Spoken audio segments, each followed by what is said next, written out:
যুক্তিবাদলৈ স্বাগতম জনাইছোঁ। নমস্কাৰ, মই সমুজ্জ্বল দত্ত। অসমত বৰ্তমান সময়ত বিজেপি বিৰোধী শক্তি কিমান একত্ৰিত হ'ব পাৰিছে, বিজেপি বিৰোধী শক্তি কিমান শক্তিশালী হ'ব পাৰিছে, বিজেপি বিৰোধী শক্তি অসমৰ কোনকেইটা প্ৰান্তত আটাইতকৈ বেছি শক্তিশালী, এই সকলোবোৰৰ ওপৰত পৰ্যালোচনা কৰাৰ প্ৰয়োজন আছে। একেটা সময়তে অসমৰ আটাইতকৈ শক্তিশালী বিৰোধী বুলি ক'লে এই মুহূৰ্তত আমি নাম ল'ব লাগিব কংগ্ৰেছৰ কথা। আৰু সেই কংগ্ৰেছৰ নেতৃত্বত যদি বিৰোধী শক্তি একত্ৰিত হয় 2024-ত, তেনেহ'লে বিজেপিক প্ৰত্যাহ্বান জনাবলৈ সহজ হ'ব আৰু এই ক্ষেত্ৰত কংগ্ৰেছে এটা গুৰুত্বপূৰ্ণ ভূমিকা পালন কৰিব লাগিব। শেহতীয়াভাৱে অসম প্ৰদেশ কংগ্ৰেছ কমিটিৰ সভাপতিৰ দায়িত্ব অৰ্পণ কৰা হ'ল গৌৰৱ গগৈ। গৌৰৱ গগৈয়ে সভাপতিৰ দায়িত্ব লোৱাৰ পিছত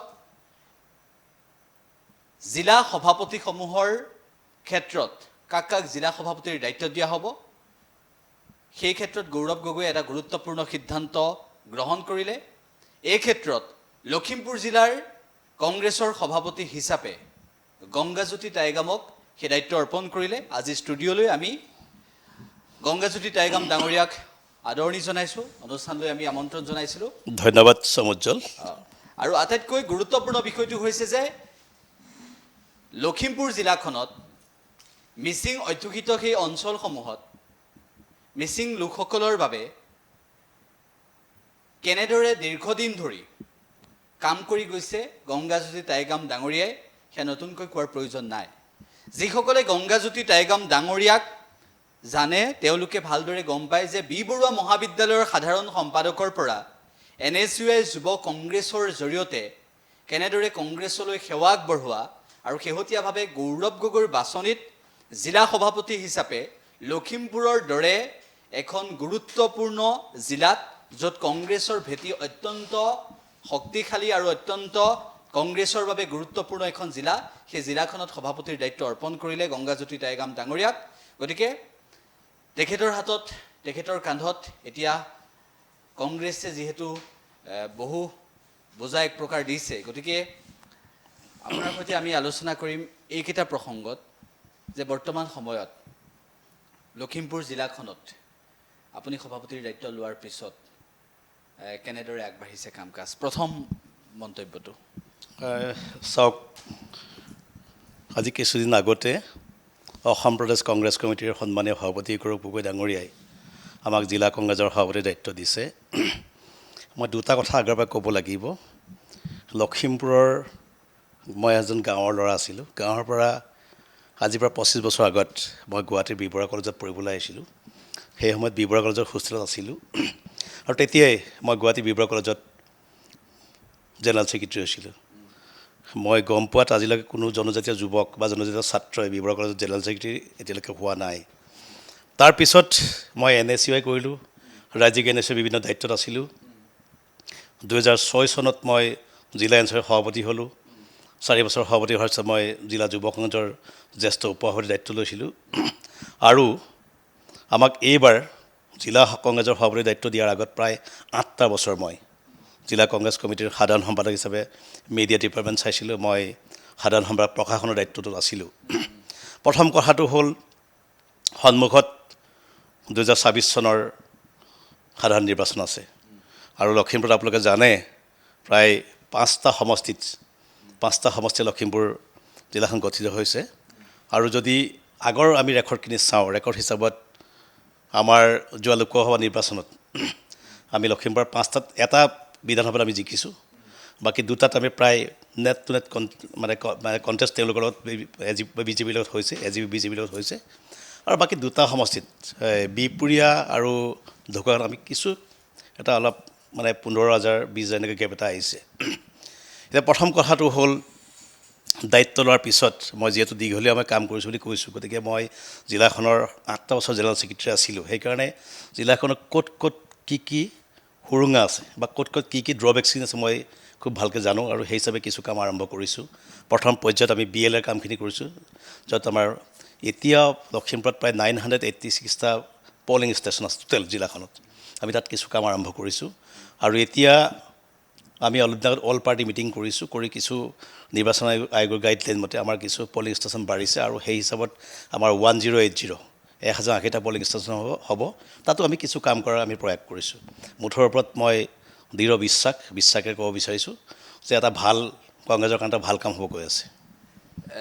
লখিমপুৰক আগবঢ়াই নিয়াৰ দায়িত্ব আপোনালোকৰ আছে, গতিকে লখিমপুৰৰ কংগ্ৰেছৰ সভাপতি হিচাপে দায়িত্ব গ্ৰহণ কৰাৰ পিছত যিখিনি প্ৰাথমিক আপোনাৰ কাম কাজ সেইখিনি আপুনি আগবঢ়াই নিছে।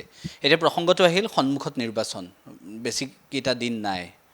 গতিকে এতিয়া অসমৰ আটাইতকৈ এটা প্ৰত্যাহ্বান বুলি ক'ব লাগিব যে যিটো সময়ত যোৰহাট লোকসভা সমষ্টিৰ সাংসদ হিচাপে গৌৰৱ গগৈক জয়ী কৰাবলৈ সকলোৱে চেষ্টা কৰিছিল, সেই একেটা সময়তে গৌৰৱ গগৈক পৰাস্ত কৰাবলৈ অসম মন্ত্ৰীসভাৰ এনেকুৱা এগৰাকী মন্ত্ৰী নাই যিগৰাকী যোৰহাটলৈ উঠি যোৱা নাছিল বা যোৰহাটলৈ গৈ প্ৰচাৰ চলোৱা নাছিল। সকলো গৈছিল আৰু কোনে কি মন্তব্য কৰিছিল সেয়া নতুনকৈ ক'ব নালাগে। তাৰপিছত গৌৰৱ গগৈক প্ৰদেশ কংগ্ৰেছৰ সভাপতিৰ দায়িত্ব অৰ্পণ কৰা হ'ল।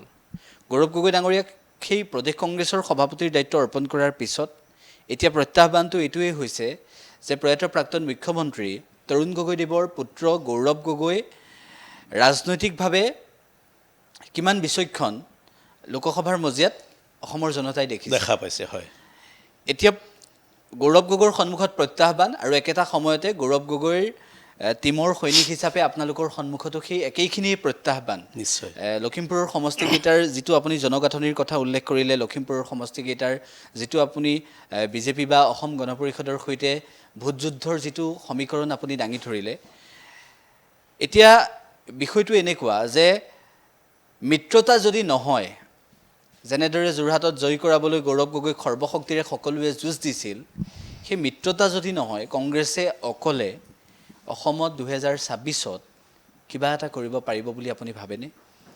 মিত্ৰতাৰ বিষয়টো চাওক এনেকুৱা ধৰণৰ, মিত্ৰতাটো এইটো ষ্টেট লেভেলত সিদ্ধান্ত হ'ব। গতিকে যিহেতু এইটো বিষয়টো জিলা পৰ্যায়ত নহয়, গতিকে এই বিষয়ত মই মাত দিয়াটো সমস্যা নহ'ব। মই নিশ্চিতভাৱে ভাবোঁ গৌৰৱ গগৈ এজন বিচক্ষণ নেতা, তেওঁ জানে কোন সময়ত কি কৰিব লাগে আৰু সেইমতে তেওঁ নিশ্চয় সঠিক সিদ্ধান্ত ল'ব, মোৰ বিশ্বাস আছে। মই মিত্ৰতাৰ প্ৰসংগটো আপুনি পোনপটীয়াকৈ উত্তৰটো দিবলৈ বেয়া, তথাপিতো আপোনাৰ সমষ্টিৰ ক্ষেত্ৰত বা লখিমপুৰ জিলাখনৰ ক্ষেত্ৰত আপুনি যদি চায় যে বিৰোধী যদি একত্ৰিত হয় তেতিয়া বিজেপিৰ বিৰুদ্ধে সবল যুঁজ এখন হ'ব। নাই, বিৰোধী একত্ৰিত হ'লেতো হ'বই। যদি বিৰোধীও একত্ৰিত নহয়, তাৰ কাৰণে আমি কিছু প্লেন প্ৰগ্ৰাম কৰিছোঁ। নিশ্চিতভাৱে যদি আমি পঞ্চায়ত ইলেকশ্যনটো চাওঁ, পঞ্চায়ত ইলেকশ্যনটো আমাৰ খুব কম মাৰ্জিন, খুব কম। আমাৰ তাত জিলাৰ পৰ্যায়ত জিকিছে, উজনি অসমৰ কেইবাখনো জিলাতকৈ জিলাৰ পৰ্যায়ত জিকা নাই, আমাৰ জিলাৰ পৰ্যায়ত জিকাইছোঁ। আমি পঞ্চায়তৰ কাউন্সিলৰ জিকাইছোঁ, বহুত মেম্বাৰ জিকাইছোঁ। তাৰ পৰা আমাৰ মাৰ্জিনটো খুব কম হৈছে। যোৱা লোকসভা নিৰ্বাচন কমিছে আৰু পঞ্চায়তটো তাতকৈ বহুত কমি আহিছে। আৰু যদি আমি ভালকৈ কাম কৰোঁ, নিশ্চিতভাৱে কৰিব লাগিব, কৰিলে মই ভাবোঁ বিৰোধী একত্ৰিত হ'লেতো ভাল, বেয়া বুলি ক'ব বিচৰা নাই। সেইটো আমাৰ ৰাজ্যিক পৰ্যায়ৰ নেতৃবৰ্গই সিদ্ধান্ত ল'ব, কিন্তু আমি তলৰ লেভেলতো ৰাজ্যিক পৰ্যায়ৰ নেতৃত্বৰ নীতি নিৰ্দেশন মানি আমি কামখিনি কৰি যাম। আৰু আমি ভাবোঁ হ'লেও নহ'লেও আমি নিশ্চয় প্ৰত্যাহ্বান জনাম। গতিকে কংগ্ৰেছ অকলেই বৰ্তমান সময়ত শক্তিশালী ৰূপত আজিৰ তাৰিখততো শক্তিশালী হৈ আছোঁ আমি, আগবাঢ়ি যাব। ঠিক আছে, ভৰত নৰহ ডাঙৰীয়াৰ যিহেতু বৰ্তমান সময়ত ৰাজনীতিত তেখেত কিমান সক্ৰিয়, এটা সময়ত ভৰত নৰহ ডাঙৰীয়াৰ কণ্ঠ, আৰু সেয়া অসমৰ ৰাইজে জানে ভৰত নৰহ ডাঙৰীয়াৰ যি কণ্ঠ আছিল। তাৰ পৰৱৰ্তী সময়ত বিধানসভাত গুৰু দায়িত্ব লাভ কৰিলে। লাহে লাহে অসম প্ৰদেশ কংগ্ৰেছ কমিটিৰ যিহেতু বৰ্তমান সময়ত নেতৃত্বও সলনি হ'ল আৰু তেখেতৰ যিখিনি শেহতীয়া ৰাজনৈতিক কুচকাৱাজ আমি কিছু নিস্তেজ দেখিবলৈ পাইছোঁ, লাহে লাহে কমি অহা যেন পৰিলক্ষিত হৈছে যে ৰাজনীতিৰ পৰা আঁতৰিব বিচাৰিছে নেকি ভৰত নৰহ ডাঙৰীয়া? যোৱা দীঘলীয়া সময় ছাৰৰ লগত কণ্টেক্ট হোৱা নাই। এনেই মোৰ আগতে কণ্টেক্ট আছিল, কণ্টেক্টটো এনেকৈ ডাইৰেক্ট কানেকশ্যন হোৱা নাই। তো মেছেঞ্জাৰত আমাৰ কিছু এক্সচেঞ্জ হৈছে আৰু ছাৰৰ শাৰীৰিক অৱস্থা খুব ভাল নহয় বুলি কৈছে। শাৰীৰিক অৱস্থাৰ কাৰণে, কিছু ট্ৰিটমেণ্টৰ কাৰণে তেখেতে লণ্ডনত আছে বুলি জানিব পৰা গৈছে। বাকীটো ক'ব অলপ দিগদাৰ হ'ব অলপ। ঠিক আছে, মিচিংসকলৰ বাবে পৰিকল্পনা কেনেকুৱা? আৰু বৰ্তমান সময়ত যিটো সমস্যাত বিভিন্ন সময়ত এটা কথা উত্থাপন হৈ থাকে যে ভূমিপুত্ৰসকলৰ প্ৰসংগ উত্থাপন হ'লে বিভিন্ন সময়ত বহুতেই ক'ব বিচাৰে যে গুৰুত্বটো কেতিয়াবা কমকৈ দিয়া যায় আৰু আপুনি এগৰাকী মিচিং জনজাতীয় যুৱক হিচাপে সেই লোকসকলৰ কথা চিন্তা কৰি ৰাজনীতিলৈ ওলাই আহিছিল। আপুনি যিহেতু আপুনিও উল্লেখ কৰিছে যে বি বৰুৱা মহাবিদ্যালয়ৰ ইতিহাসত জনজাতীয় যুৱক সাধাৰণ সম্পাদক হিচাপে ছাত্ৰ একতা সভাৰ সাধাৰণ সম্পাদক হিচাপে নিৰ্বাচনত এতিয়ালৈকে জয়ী হোৱাৰ যিটো এটা নজিৰ আছিল সেয়া আপোনাৰ ক্ষেত্ৰতেই আপুনি উল্লেখ কৰিলে। গতিকে সেই অঞ্চলটোৰ বা সেই জিলাখনৰ জনগাঁথনিৰ ক্ষেত্ৰত মিচিংসকলৰ ভূমিকা, নৈপৰীয়া সেই যিটো এটা পৰিৱেশ, নৈপৰীয়া যিটো এটা সংস্কৃতি, সেইটোৰ লগত মিচিং লোকসকলৰ যিটো এটা সম্পৰ্ক, সেয়া আমি সকলোৱে উপলব্ধি কৰিব পাৰোঁ। কেনেদৰে কি হৈ আছে শেহতীয়াভাৱে, কি বিচাৰে চৰকাৰৰ পৰা, এইখিনি কথা কি ক'ব? নাই, মই কেৱল মিচিং বুলিয়েই নহয়, জিলা কংগ্ৰেছৰ দায়িত্ব লোৱাৰ পিছত মই কেৱল মিচিং বুলিয়েই নহয়, মই জিলাখনৰ সকলো জাতি জনগোষ্ঠীক মিলাই পেলাই মই কাম আগবঢ়াব বিচাৰিছোঁ। আৰু নিশ্চিতভাৱে কেৱল মিচিং জনগোষ্ঠীৰ নহয়, সকলো জাতি জনগোষ্ঠীৰ মাজত কিছু সমস্যা আছে। আৰু আপুনি যদি লখিমপুৰলৈ যায়, অলপদিন আগত আপোনালোকে দেখা পাইছিল মানে আপোনাৰ এবেকশ্যন কৰিবলৈ, এবেকশ্যন কৰি গুণগুণ চেতিয়া বুলি এজনী ছোৱালীৰ ঘৰৰ কঠীয়া একেবাৰে শেষ কৰি দিছিল, আপোনালোকে দেখা পাইছে চবেই। এনেকৈ বহুত আজিও এবেকশ্যন চলি আছে বুলি কৈছে। আমি এবেকশ্যনৰ কিন্তু বিৰোধিতা নকৰোঁ, কিন্তু কথাটো হ'ল এবেকশ্যন যিটো উচ্চতম ন্যায়ালয়ৰ যিটো ৰুলছ আছে, ৰুলছৰ মতে হ'ব লাগে, কিন্তু মানৱীয় বোলা এটা বস্তু থাকিব লাগে।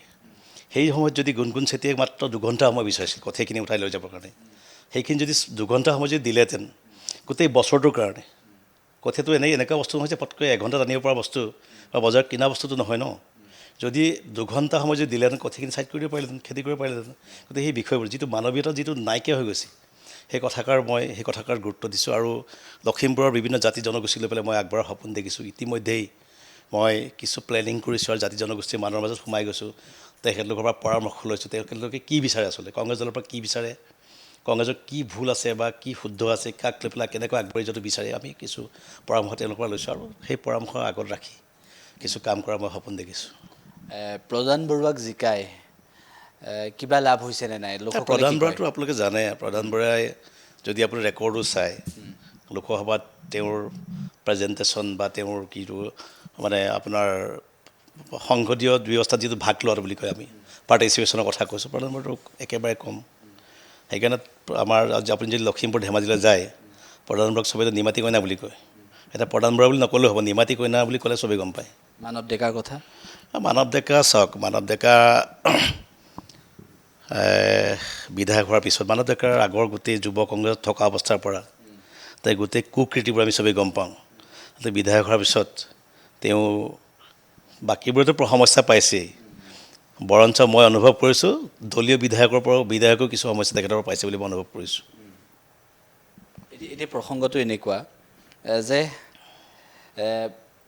লখিমপুৰৰ যিকেইটা সমষ্টি আছে, 5টা আছে সমষ্টি, 5টা সমষ্টি, সেই লখিমপুৰৰ 5টা সমষ্টিৰ ক্ষেত্ৰত বৰ্তমান সময়ত নতুনকৈ ৰঙানদীটো নতুনকৈ হোৱা সমষ্টি, ৰঙানদী নতুনকৈ হৈছে, ডেলিমিনেশ্যন হোৱাৰ পিছত নতুনকৈ ৰঙানদী হৈছে। সেই ৰঙানদী সমষ্টিটোত ভূপেন বৰাই নিৰ্বাচন খেলিব বুলি চৰ্চা চলি আছে। হয়, গতিকে সেই চৰ্চাটোৰ মাজত বৰ্তমান সময়ত ৰঙানদীৰ সেই নিৰ্বাচন যদি ভূপেন বৰাই খেলে, বিহপুৰীয়াৰ পৰিৱৰ্তে যদি ৰঙানদীলৈ আহি নিৰ্বাচন খেলে, তেনেহ'লে আপুনি ভাবে নে নাভাবে যে ৰঙানদীটো এইবাৰ আমি জয়ী হ'ম? বা ভূপেন কুমাৰ বৰা ডাঙৰীয়া কংগ্ৰেছ দলৰ নেতা আছিল, এতিয়া নিৰ্বাচনী প্ৰচাৰ সমিতিৰো তেখেত সভাপতি হৈছে, অসম প্ৰদেশ কংগ্ৰেছ কমিটিৰ প্ৰাক্তন সভাপতি আছিল, আৰু তেওঁ ৰঙানদীত তেওঁৰ জন্ম হৈছিল।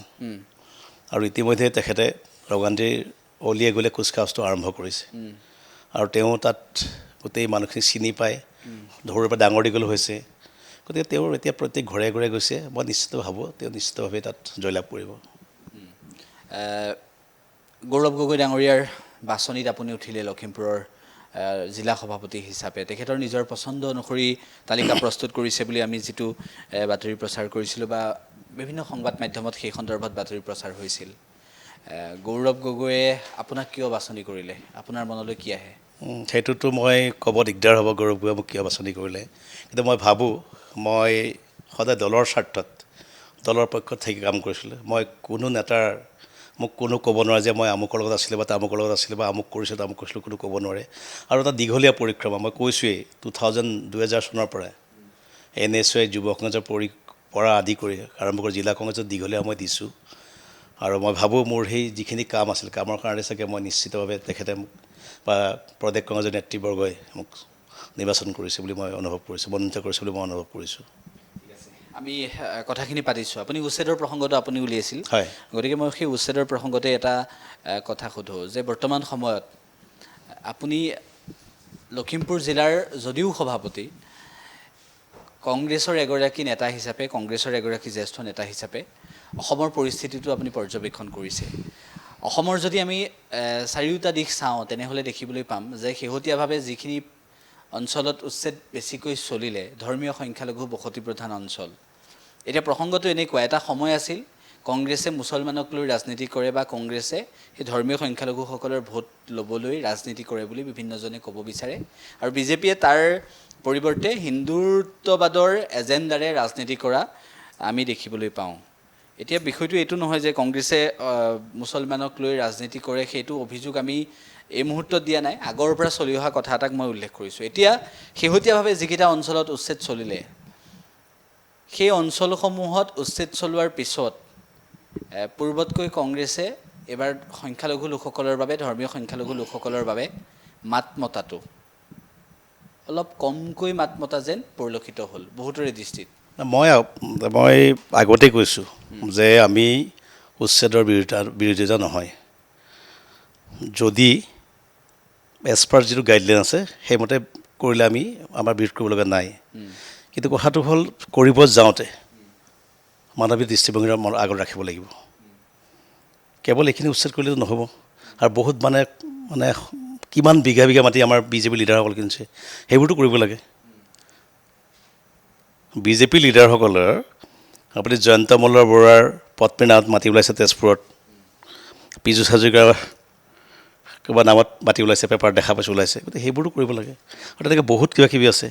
কেৱল কিছু লোকক টাৰ্গেট কৰি পেলাই কৰাটো কেতিয়াও সমস্যা হোৱা নাই আৰু আমি ভাবোঁ এইবোৰ কৰিব যাওঁতে যদি ৰুলছ থাকেতো কৰিব, কিন্তু এটা কিছু মানৱীয় দৃষ্টিভংগীটো আগত ৰাখিব লাগে।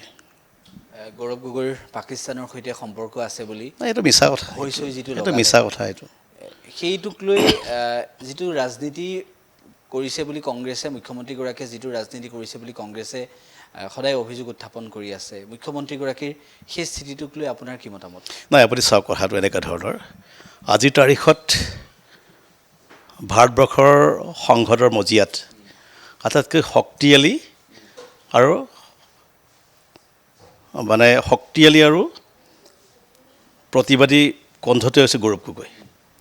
যদি সঁচা অৰ্থত গৌৰৱ গগৈ ডাঙৰীয়াই চুৰকৈ বা নিয়মৰ বাহিৰত পাকিস্তান গ'লহেঁতেন, অমিত শ্বাহ বা নৰেন্দ্ৰ মোদী ডাঙৰীয়া এৰিলেহেঁতেন নেকি? গতিকে সেই কথাষাৰ প্ৰমাণ, এইটো মিছা কথা কৈছে, মিছা কথা কৈছে। বিজেপিলৈ কোনে কোনে ঢাপলি মেলিছে সেয়া আমি এতিয়া ক'ব নালাগে, কিন্তু বিজেপিত কোনে কোনে যোগদান কৰিব সেয়াও আমি ক'ব বিচৰা নাই। অগপৰ প্ৰাক্তন মন্ত্ৰী উৎপল দত্তই কংগ্ৰেছত যোগদান কৰিব বুলি চৰ্চা এটা চলি আছে, কিমান দূৰ সঁচা? মই শুনি আছোঁ কথাষাৰ, মই আজি কিছুদিনৰ পৰা মাজে মাজে শুনো কথাষাৰ যে লখিমপুৰৰ প্ৰাক্তন মন্ত্ৰী উৎপল দত্তই কংগ্ৰেছত যোগদান কৰিব, কিন্তু মই তেখেতৰ লগত মোৰ ব্যক্তিগতভাৱে কোনো যোগাযোগ নাই, তেখেতৰ লগত আগৰ পৰা মোৰ যোগাযোগ নাই আৰু কোনো যোগাযোগ হোৱাও নাই, গতিকে এই বিষয়ে মই একো বিশেষ ক'ব নোৱাৰিম। লখিমপুৰত কংগ্ৰেছ পুনৰুদ্ধাৰ হ'বনে নহয়? নিশ্চিতভাৱে লখিমপুৰত কংগ্ৰেছ খুব শক্তিশালী স্থিতিত হৈছে আৰু হ'ব। মোৰ এটাই টাৰ্গেট, 2024 চনৰ বিধানসভা নিৰ্বাচনত আমি লখিমপুৰৰ 5টা বিধানসভা সমষ্টি যাতে গৌৰৱ গগৈক উপহাৰ দিব পাৰোঁ, আমি সেই টাৰ্গেট লৈ কাম কৰিব বিচাৰিছোঁ।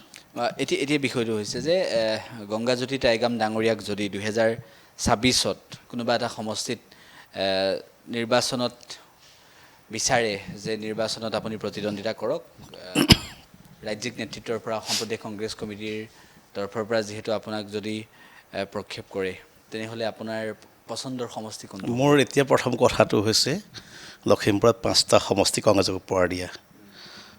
মোৰ প্ৰথম চিন্তাটো হৈছে সেইটো, মই দিনে ৰাত একাকাৰ কৰি কাম কৰিব বিচাৰিছোঁ আৰু কাম কৰি 2024 চনত অসমত হ'ব লগা গৌৰৱ গগৈৰ নেতৃত্বত হ'ব লগা কংগ্ৰেছ চৰকাৰখনলৈ মই লখিমপুৰৰ 5টা বিধায়ক উপহাৰ দিব বিচাৰোঁ, তাৰ কাৰণে মই কাম কৰিছোঁ। গতিকে মই বাকী 2 নম্বৰ কথাটো এতিয়ালৈকে মনলৈ চিন্তাটো অহা নাই। ৰাজনীতিৰ যিহেতু আমি কথাখিনি পাতি আছোঁ, ছাত্ৰ অৱস্থাৰ ৰাজনীতিত যেতিয়া আপুনি বি বৰুৱা মহাবিদ্যালয়ৰ সাধাৰণ সম্পাদক নিৰ্বাচিত হৈছিল, সেই মুহূৰ্তটোত কেনেদৰে সেই সাধাৰণ সম্পাদকৰ নিৰ্বাচন খেলিবলৈ মন নলৈ আহিল, বা সেই লখিমপুৰৰ পৰা আহি আপোনাৰ গাঁওখনৰ কথা কি ক'লে? বামুণ দলনি বুলি কয়, ৰঙা নদী। অঁ ৰঙা নদীখনৰ একদম পাৰতে পহুমৰা, এনেই ৰেভিনিউ ভিলেজটোৰ নাম হ'ল পহুমৰা আহোম, অঁ পপুলাৰলি নামটো হৈছে বামুণ দলনি। গতিকে সেই ৰঙা নদীৰ কাষৰ নদীখনৰ পৰা পাৰত আহি আৰু ৰঙা নদীৰ পাৰৰ পৰা আহি যেতিয়া বি বৰুৱা মহাবিদ্যালয়ৰ সাধাৰণ সম্পাদক হিচাপে প্ৰতিদ্বন্দ্বিতা কৰিবলৈ মন মেলিছিল, সেই মুহূৰ্তটোৰ কথা সুধিছোঁ।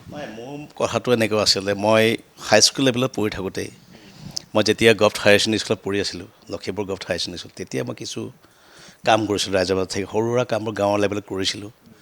আমি একেলগে যুৱ সংঘৰ যোগেদি আমি কিছু পঢ়া শুনা কৰাইছিলোঁ গৰম বন্ধৰ ল'ৰা ছোৱালীক, বা খেল পাতিছিলোঁ, আমি স্পৰ্টছ অৰ্গেনাইজ কৰিছিলোঁ, বিভিন্ন ক্ৰিকেট খেল পাতিছিলোঁ, ফুটবল পাতিছিলোঁ, ভলীবল পাতিছিলোঁ, এইবোৰ আমি কৰিছিলোঁ। গাঁৱত যদি মানুহৰ বেমাৰ হৈছিলে আমি মেডিকেল লৈ গৈছিলোঁ। ইভেন আপুনি যাতে লখিমপুৰৰ ৰঙানদী, মোৰ ৰঙানদী পাৰত ঘৰ, ৰঙানদীৰ ওপৰত নেপকো ডেম এটা আছে, নেপকো ডেমৰ পানীয়ে গোটেই মানে বহুত বেয়া পৰিৱেশ সেই সময়ত কৰিছিল। আমি তেতিয়া গাঁৱৰ মানুহৰ পৰা, মোৰ মনত আছে ভালকৈ, গাঁৱৰ মানুহৰ পৰা চাউল এপাত কালেকশ্যন কৰি আমি কাষৰ গাঁৱৰ পৰা বিলাব গৈছিলোঁ। তেতিয়াৰ পৰা সেই কথাবোৰ কৰিছিলোঁ। আৰু মই যেতিয়াই নৰ্থ লখিমপুৰ কলেজৰ পৰা হায়াৰ ছেকেণ্ডেৰী পাছ কৰিছিলোঁ, তাৰপিছত মই গুৱাহাটী আহি বি বৰুৱালৈ আহিলোঁ। বি বৰুৱাৰ পিছত মই তেতিয়াই প্লেনিং কৰি, লখিমপুৰৰ পৰাই প্লেনিং কৰি আছিলোঁ যে গুৱাহাটীত মই ছাত্ৰ ৰাজনীতি আৰম্ভ কৰিম, মই বি বৰুৱা কলেজত জেনেৰেল ছেক্ৰেটাৰী হ'ব লাগিব, সেনেকৈ মনত সেই ভাৱ লৈ আহিছিলোঁ। আৰু ইয়াত পঢ়ি প্ৰথম অৱস্থাত কলেজখনক বুজি পাবলৈ অলপ সময় লাগিছিল। গাঁৱৰ ল'ৰা, চাকিৰ পোহৰত পঢ়া নকৰি ডাঙৰ দীঘল হোৱা, চাংঘৰত, মিচিঙৰ চাংঘৰত ডাঙৰ দীঘল হোৱা ল'ৰা, আহি পেলাই পৰিৱেশ চাই পেলাই কলেজখনত কিছু কাম কৰিবলগা আছে বুলি অনুভৱ কৰিছিলোঁ। আৰু এনেকৈ টিম ৱৰ্ক কৰি পেলাই কিছু ছাত্ৰৰ লগত, বিভিন্ন ডিপাৰ্টমেণ্টৰ ছাত্ৰৰ লগত মিলি কিছু কাম আৰম্ভ কৰিছিলোঁ। আমি বি বৰুৱা কলেজত পঢ়ি থাকোঁতেই ছেমিনাৰ এৰেঞ্জ কৰিছিলোঁ, কিছু আলোচনা চক্ৰ কৰিছিলোঁ, ইভেন মেগাজিনো আমি ছপা কৰিছিলোঁ প্ৰথম অৱস্থাত। সেইবোৰ কৰি থাকোঁতে মই নিশ্চিতভাৱে ছাত্ৰৰ মাজত এটা জনপ্ৰিয় হৈ পৰিছিলোঁ। তাৰ কাৰণে মই 2001ত বি বৰুৱা কলেজত ইলেকশ্যন খেলিছিলোঁ। সেইবাবে 5জন জেনেৰেল ছেক্ৰেটাৰী 5জনে খেলিছিলে। মই 52% অকলেই, বাকী 4জনে 48 পাইছে, মই অকলে 52% পাই পেলাই মই জয়লাভ কৰিছিলোঁ। সেইবাবে মই এন এছ হৈ খেলিছিলোঁ ইলেকশ্যনটো।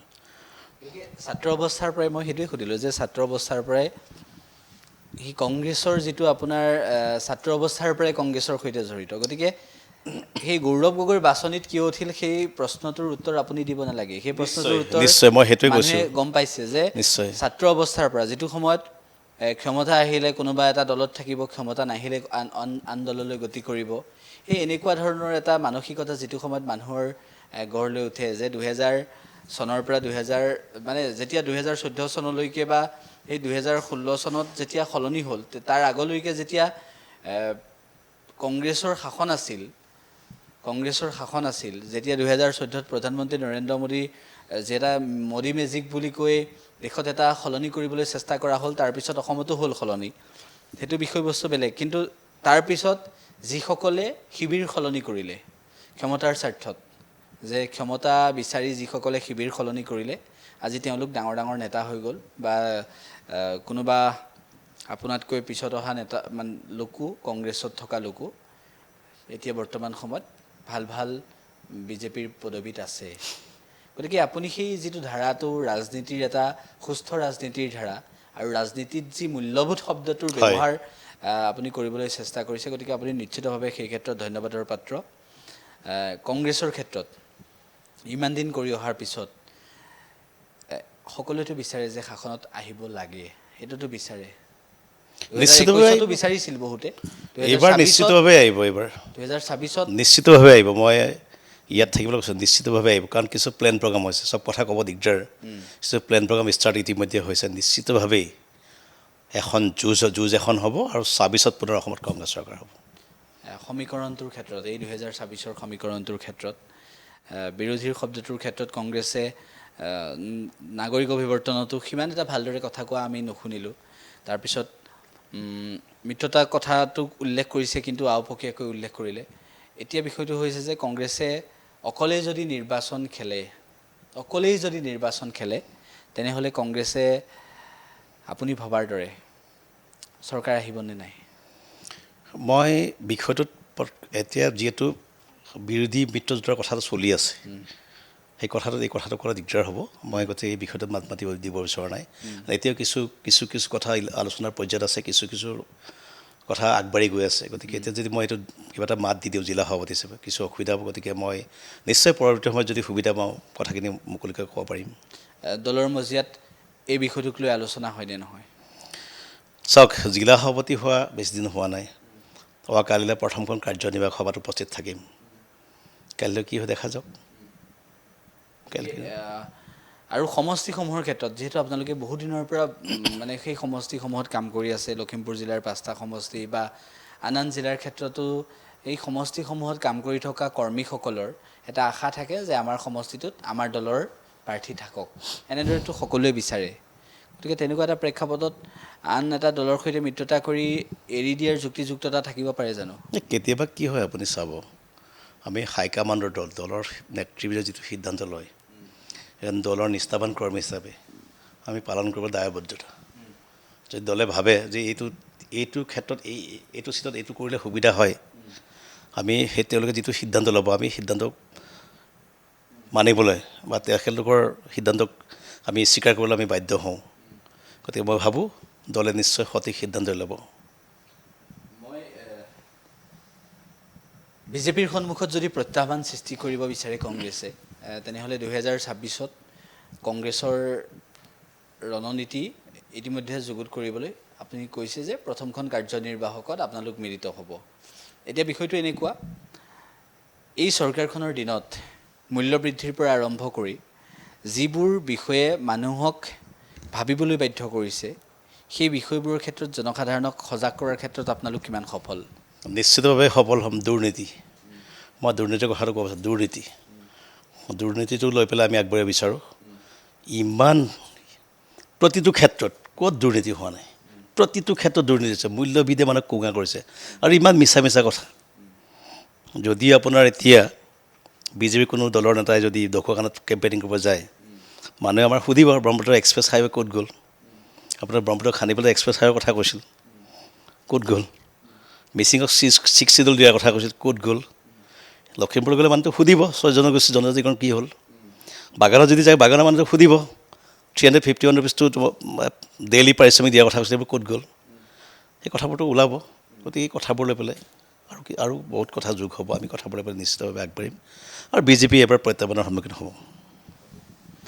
গতিকে প্ৰথমখন কাৰ্যনিৰ্বাহকত বহুখিনি গুৰুত্বপূৰ্ণ সিদ্ধান্ত আলোচনা হ'ব। গৌৰৱ গগৈৰ নেতৃত্বত কংগ্ৰেছ আগুৱাই যাব পাৰিব বুলি মানে হাইকমাণ্ডে যিহেতু আশা কৰিছে, আৰু বৰ্তমান সময়ত শেহতীয়াভাৱে যিহেতু আপোনালোকৰ হাইকমাণ্ড অসমলৈ আহিছিল, ৰাহুল গান্ধী ডাঙৰীয়া, মল্লিকাৰ্জুন খাৰ্গে ডাঙৰীয়া 16 তাৰিখে আহিছিল, 16 জুলাইত। গতিকে সেই অসমলৈ অহাৰ পৰৱৰ্তী সময়ত বতাহটো সলনি দেখিছেনে নাই আপোনালোকে? নিশ্চিতভাৱে হৈছে। লখিমপুৰত, ধেমাজিত, গহপুৰত যদি আপুনি গৈছে, যদি সেইফালে যায়, মানে সলনি হৈছেই। আৰু গৌৰৱ গগৈ সভাপতি দিয়াৰ পিছতো যথেষ্ট সলনি হৈছে। সেইকাৰণে আমি কৈছোঁ এইবাৰ লখিমপুৰৰ পৰা, আমি ধেমাজিৰ পৰা যথেষ্ট সংখ্যক বিধায়ক আমি উপহাৰ দিবলৈ সক্ষম হ'ম। এনেকুৱা মানুহ লগ পাইছেনে যে, সৰ্বসাধাৰণৰ কথা কৈছোঁ, যে আমি বিজেপিক আগতে ভোট দিলোঁ, বহুত ভুল কৰিলোঁ, এইবাৰ বহুত আছে, বহুত আছে। সৰ্বসাধাৰণ বাদ দিয়ক, বিজেপিৰ দায়িত্বত থকা বহুত মানুহে কৈছে ভাবিছিলোঁ কিবা এটা হ'ব। মানে ভাল মানুহে, কিছুমানৰ গাড়ী আছে, বিজনেছ কৰা মানুহ, গাড়ী লৈ বিজনেছ কৰিছে, কৈছে টেক্স দি পেলাই অৱস্থা বাহিৰ হৈ গৈছে। টেক্স দিয়া মানে কৈছে, মই এতিয়া নাম ক'ব দিগদাৰ হ'ব, কৈছে ভাবিছিলোঁ কিবা এটা হ'ব, তো ইমান টেক্স ভৰাইছে। কোৱাৰীত কাম কৰা মানে কৈছে আমি কিবা এটা কৰিছিলোঁ আগতে, ভাবিছিলোঁ ভাল হ'ব, ইয়াতকৈ বিজেপি আহিলে ভাল হ'ব, আমাকতো হেক কৰি পেলাইছে। বহু ক্ষেত্ৰত, চব ক্ষেত্ৰতে বহুত মানুহ আছে, কেৱল সৰ্বসাধাৰণ বুলিয়ে নহয়, বিজেপিৰ বহুত মানুহ এই কথাটো কৈছে। আৰু গৌৰৱ গগৈৰ নামটো শুনিয়েই মানুহৰে চাব, মই সেইকাৰণে কৈছোঁ গৌৰৱ গগৈৰ নেতৃত্বত 26ত চৰকাৰ হ'বই, দৃঢ় বিশ্বাস আছে। আৰু সেইকাৰণে আমি প্ৰত্যেক জিলাৰ সভাপতিসকলে তাৰ কাৰণে কিছু আমি কাম কৰা মানে কিছু প্লেন প্ৰগ্ৰাম আমি কাম কৰা আৰম্ভ কৰিছোঁ মই বেছিকৈ বেলেগ ক'লে বৰাই কোৱা হ'ব লখিমপুৰত কিন্তু আমি ভাল ৰিজাল্ট দেখাব পাৰিম তাৰ কাৰণে কাম আৰম্ভ হৈছে ইতিমধ্যে কংগ্ৰেছৰ সদস্য ভৰ্তি অভিযান বা তেনেকুৱা ধৰণৰ কিবা চলিছে নেকি নাই সদস্য ভৰ্তি অভিযানটো চলি থাকে কিন্তু সদ্যহতে মানে আমাৰ তাত কৰা হোৱা নাই কিন্তু আমি ৰেডি আছোঁ যেতিয়াই প্ৰদেশ কংগ্ৰেছৰ নিৰ্দেশ আহিব আমি কৰিব পাৰিম আমাৰ ৰেডি আছোঁ তাৰ কাৰণে নতুনকৈ যোগদান কৰাৰ ক্ষেত্ৰত কংগ্ৰেছলৈ আহিম এনেধৰণৰ কোনোবা নেতাৰ বা যোগাযোগ চলিছে নেকি নাই সেই কথাবোৰ বেলেগ বেলেগ পৰ্যায়ত হৈ আছে লখিমপুৰতো হৈ আছে আমি মোৰ এটা কথা মই ইয়াতে ক্লিয়াৰ কৰিব বিচাৰিছোঁ লখিমপুৰত যথেষ্ট সংখ্যক বিজেপিৰ মানুহ যোগদান কৰিব বিচাৰিছে আমি প্ৰতিটো বিষয় মই প্ৰদেশ কংগ্ৰেছৰ সভাপতি মই সুধি ল'ব বিচাৰোঁ সেইকাৰণে কালি নিশ্চয় মই সময় পাম সভা হোৱাৰ পিছতো মই কিছু সময় বিচাৰিছোঁ যদি পাওঁ সেনেকুৱা ধৰণৰ কিছু কথা পাতিব লগা আছে বহুত আছে যদি পাৰ্মিশ্যন যদি হৈ যায় কথাবোৰ ঠিকে থাকে হৈ যায় খুব কম সময়ৰ ভিতৰত যথেষ্ট সংখ্যক মানুহ লখিমপুৰত আৰু যোগদান এই কৰিব গৌৰৱ গগৈ ডাঙৰীয়াৰ প্ৰতি যিটো এটা আস্থা সাংঘাতিক অসমৰ মানুহৰ গৌৰৱ গগৈৰ প্ৰতি সাংঘাতিক আস্থা আৰু বিশ্বাস আছে কেৱল অসমৰ মানুহৰ বুলিয়ে নহয় যদি আমি সৰ্বভাৰতীয় পৰ্যায়ত চাওঁ আজিৰ তাৰিখত সংসদৰ মজিয়াত আটাইতকৈ শক্তিশালী বিৰোধী কণ্ঠ হ'ল গৌৰৱ গগৈ যদি যুৱ সমাজৰ মাজত যদি আমি চাওঁ মানে আটাইতকৈ ফেচ ভেলু থকা সাংসদ গৌৰৱ গগৈ গতিকে গৌৰৱ গগৈ হোৱাৰ পিছত আৰু ষ্ট্ৰেট ফৰৱাৰ্ড মানুহ কোনো বেকা বেকি নাই কোনো দুই নম্বৰী কথা নাই চিধা চিধি মানুহ মিছা বেচা কোনো নাই গতিকে গৌৰৱ গগৈৰ নেতৃত্বক চবেই আদৰণি জনাইছে আঁকোৱালি লৈছে ইভেন মই কৈছোঁ বিজেপিৰ মানুহ তলে বিজেপিৰ মানুহ সহায় কৰিবলৈ ৰেডি হৈ আছে কংগ্ৰেছত আগতে যিমান লবি ৰাজনীতি আছিল আজিকালি সিমান চলেনে নে কম তাত নাই গৌৰৱ গগৈ ডাঙৰীয়া সভাপতি লোৱাৰ পিছত মই যেতিয়া দায়িত্ব লৈছোঁ সেইবোৰ নাই আগতো নাই আচলতে ওলাই থাকে কিবা কিবি কিন্তু সেই বস্তু নাই কেতিয়াবা কোনোবা বিষয়ত মতবিৰোধ হ'ব পাৰে তাৰ অৰ্থ এইটো নহয় যে লবি হৈছে বা কিবা হৈছে সেইটো নহয় কিন্তু কথাবোৰ বেছিকৈ ওলায় কিন্তু সেইটো বস্তু নাই যেতিয়াই সময় আহে আমি দলে সকলোৱে একগোট হৈ পেলাই কাম কৰোঁ লখিমপুৰৰ কংগ্ৰেছ কৰ্মীৰ বাবে লখিমপুৰৰ ৰাইজৰ বাবে লখিমপুৰৰ কংগ্ৰেছক ভাল পোৱা লোকসকলৰ বাবে কি ক'ব বিচাৰিব শেষত লখিমপুৰৰ কংগ্ৰেছৰ কাৰণে ভাল হ'ব লখিমপুৰৰ কংগ্ৰেছীসকলৰ কাৰণে ভাল হ'ব লখিমপুৰৰ ৰাইজৰ কাৰণে ভাল হ'ব কাৰণ আমি মুক্ত মনেৰে একে সুস্থ গতিৰে এটা মূল্যবোধৰ ৰাজনীতিৰ মাজেদি আমি জিলাখনক আগবাঢ়ি লৈ যাব বিচাৰিছোঁ ইয়াত মই লখিমপুৰৰ ৰাইজকো কৈছোঁ আমি কাম কৰিব লাগিব নিজৰ কামত দলৰ কামত ফাঁকি দিব নালাগিব আমি যদি সকলোৱে ভালকৈ কাম কৰোঁ আমাৰ সকলোৰে ভাল হ'ব আৰু মই জিলা সভাপতি হিচাপে মই প্ৰদেশ কংগ্ৰেছৰ নেতৃবৰ্গক কৈছোঁ মই এটা শব্দ এটা আখৰো মই মিছা কথা নকওঁ মই যি আছে খোলা খুলিকৈ ক'ম আৰু মোৰ এই চৰিত্ৰটো আগৰ পৰাই আছে মই কোনো পিছফালে এটা ৰাখি আগফালে এটা ৰাখি কথা নকওঁ মই চিধা চিধি কথা ক'ম সেইকাৰণে ভাবিছোঁ লখিমপুৰ ৰাইজেও সেইটো কৰিব আৰু সেইকাৰণে লখিমপুৰৰ কংগ্ৰেছৰ কৰ্মীসকলৰ কাৰণে ভাল হ'ব লখিমপুৰ ৰাইজৰ কাৰণেও ভাল হ'ব গতিকে গংগাজ্যোতি টাইগাম ডাঙৰীয়াই যিখিনি বক্তব্য দাঙি ধৰিলে আটাইতকৈ ডাঙৰ বিষয়টোৱেই হৈছে যে মিচিং জনগোষ্ঠীয় লোকসকলৰ বাবে মিচিং জনগোষ্ঠীৰ লোকসকলৰ বাবে তেখেতৰ